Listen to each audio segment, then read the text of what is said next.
Third League Radio. All right, Spring Breakin 2, Electric Boogaloo. That's what I'm calling it anyway. Week 2 NXT Spring Breakin. Jumping into it because it starts off with a North American Championship match. That was some decent spots in this match. Ivar had a top rope spot there. They were kind of a bad section. Middle of the ropes, Ivar kind of jumping off there. Honestly, I was not into this match at all. Okay, here's my point with it. I said Ivar looks good for the most part. He's having a little bit of, I don't want to say botches, I just think communication error with Oba. I don't think they talked a lot about this beforehand. Obafemi did look a little green, but he is literally, this is his like 6th month of wrestling. Well, I think that's my problem with this match. It really is, and not just... But Oba is really over, and he's getting everything really quickly. This is how I have a hard time talking about this, is because I don't want people to think I'm saying anything about Obafemi or his potential, but he is being rushed. He has a title. He's defending this title. It is the North American Championship, which is a prestigious name in and of itself, and he's being expected to perform at a level where I'm not sure that he's ready for. You know what I mean? I don't think he's ready for that. It's not his fault. That's why I struggle to talk about it. It's not his fault. I just think that maybe some officials see the potential in him like I see it. I think like most people see it. And I think they're trying to rush it more. I think they need to let it back. Hang him. Well, if they would have kept him back for another year, it could have been a massive run. Well, what they're doing here is they wanted to get Dragon Lee to the main roster, and they needed a transitional champion, and they really wanted it to be someone from the college call-up class to prove that you don't necessarily need to be a wrestler and that they are really good at training. Of course, he had amateur wrestling backgrounds, and he's built for the job. He's got everything. But the main reason why I think they wanted to do this is because they wanted to have a David and Goliath when Wes Lee came back and he challenged Oba after this match. Yeah, I can see that. That's, when he did come back and set that up, you could definitely see the size disadvantage that Wesley has against Obafemi. So that is a good point that you bring up there, but that's going to move us along to Thea Hale, JC Jane. I love Thea Hale. Well, Thea Hale is really working on her character work. She has so much more potential in ring that she's not showing, and she's really over-exaggerating her character. Well, see, I was going to say she needs to pull back on that because I wrote down here her facials are so exaggerated they're almost comical in certain instances when they don't need to be comical. When I think it was like, it wasn't a year ago, but it was almost near 7 months ago, she was doing a world title picture, that short mini feud where she was trying to get away from Chase U and she had a small title picture run. Yeah.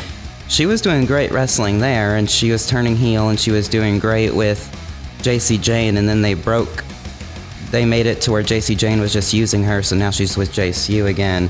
I don't know really where they're going with that, but let's move on to the Ava Raine announcement. Well, yeah, let's get to that. I want to hit this Tyson and Tyreek debut against the Good Brothers. It was a rough debut. You saw their nervousness, but they got through it. They want to push the level up, guys. They got through it, and they did well to overcome that. They're in the ring with the Good Brothers on their first time on an NXT show, and it's a show like Spring Breakin. They were nervous, of course, but they did well to overcome. Good Brothers weren't even like, they were giving them the most simple thing they could give them. I mean, I liked the idea of the match. I don't like the idea of NXT level up. Why do you need a second show for NXT to the developmental to the developmental? I don't get it. Right. Unless they're trying to make NXT the third brand and level up the develop. I don't know. The NXT North American title announcement. Did you?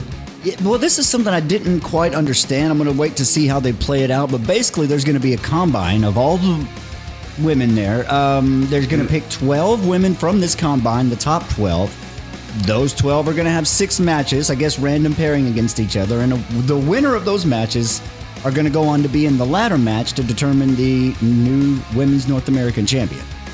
That's kind of a little bit, it takes a little bit of math or mind work to get to that. The problem with this was the original North American title was so simple and it was qualifier for the ladder match.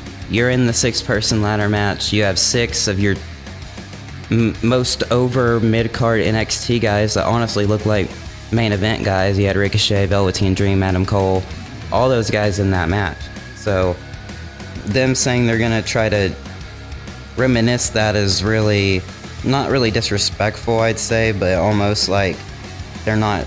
Well, adding another level to it, trying to make it harder, it kind of, instead of just having a simple tournament, maybe because we've seen a lot of tournaments recently throughout professional wrestling, not just with All Elite and Ring of Honor, maybe they're just trying to do something, throwing something against the wall and seeing what sticks. I mean, you got to give them credit for trying, but I think it's a little bit convoluted.